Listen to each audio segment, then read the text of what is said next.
I do want to now shift to this, just so again, so it's clear.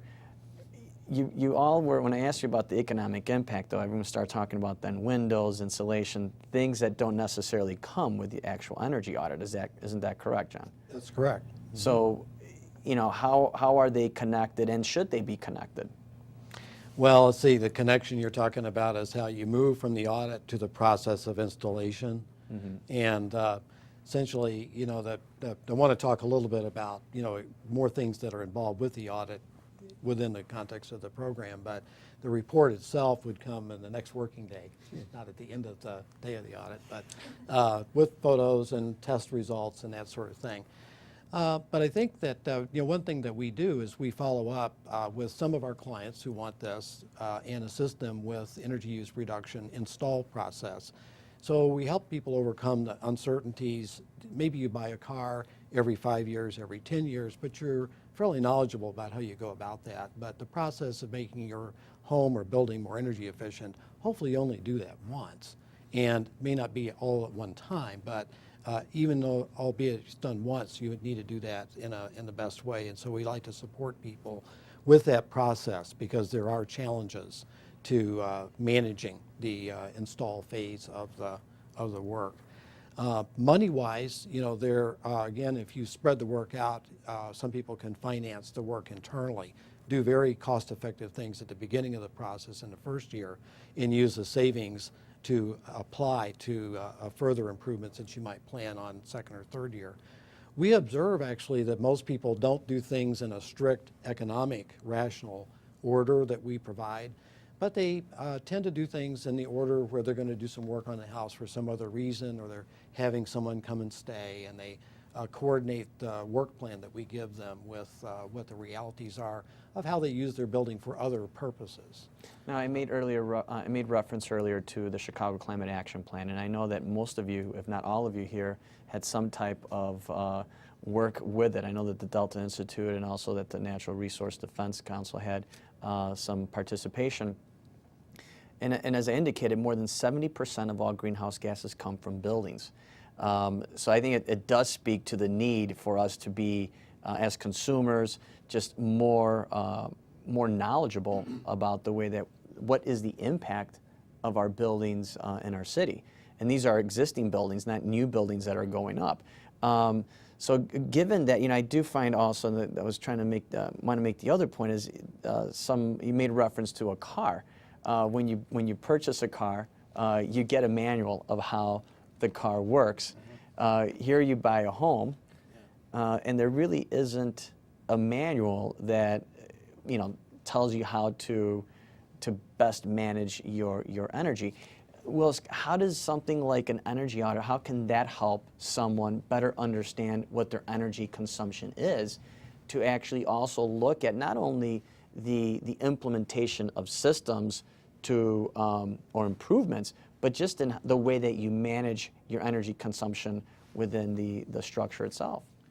Well, I think there's a really important piece that the energy audit provides, and that's a benchmark for both where you are and how your energy use relates to the rest of the world. So that gives you an idea. Maybe you're spending more energy than someone who's in a similar house, or less. Maybe there's some behavioral modifications that you can make. You can turn the heat down, turn the lights off, you know, shut down your computers, those kinds of things. And that may be all you need to be at at a level that you want to be at. But it may also provide a bunch of sort of infrastructure opportunities: air sealing, insulation, new windows, some of these things that we've already mentioned. And so it gives you sort of a roadmap, if you would, to pick a path or a combination of the two paths to limit your energy consumption. So it provides you with the information to make the choice to limit your energy. Now, I'm sorry, go ahead, I just Becky. wanted to add that there is a big information gap when you're purchasing a home. And the other analogy to the auto example is that when you buy a car, you know how fuel efficient it's going to be over time and how much it's going to cost you over time to keep it running. When you're buying a home, you don't have any of that information yet. And so it does present a huge information gap to home buyers that is fairly easily addressed if we can institute building labeling so that home buyers, either new or existing homes, will know over time they'll have to either invest in energy efficiency retrofits or pay more if the house is leaky, and it will start to fill that information gap and create this market for more audits and more retrofits. I think it's also a better way of looking at the way that when we are purchasing at least a residential property, right? When we're buying our home, it's not just the cost of the mortgage, but what are the maintenance costs?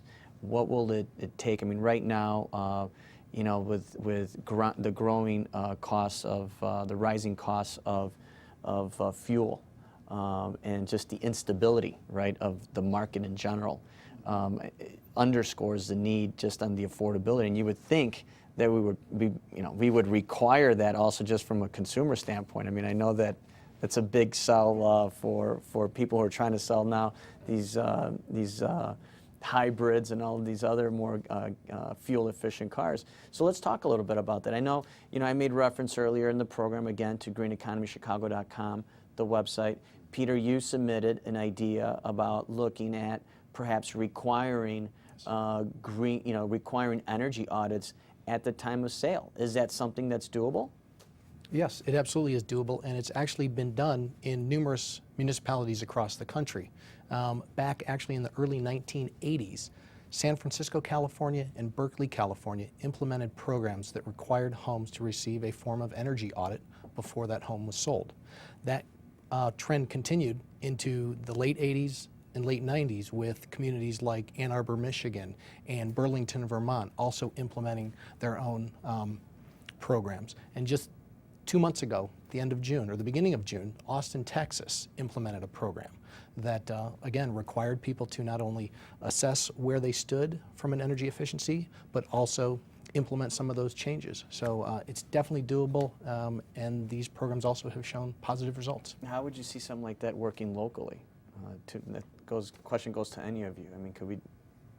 I don't see why it couldn't work locally. When you buy a house, you have to have so many different inspections and so much paperwork, and it's really just, a very simple addition to what is already required of home buyers and home sellers, and it provides a really, really valuable missing piece of information. So I think it would be a relatively easy thing to implement if it were required. Understand that this is no more than the typical home inspection that a lender will require as part of the closing process. This is not something that will hold up your purchase of your new home. This is not something that's going to delay your closing or put your mortgage in jeopardy. It's simply a piece of information that makes you a more educated buyer. I have to volunteer that my firm provides both energy audits and licensed home inspections. And so my partner, who's the licensed home inspector, thought about that. And we came up with about a 10% overlap. So it's true that it is no more than a home inspection, but it is different from a home inspection. And the first thing that I mentioned was you look for the opportunities for energy savings in the home.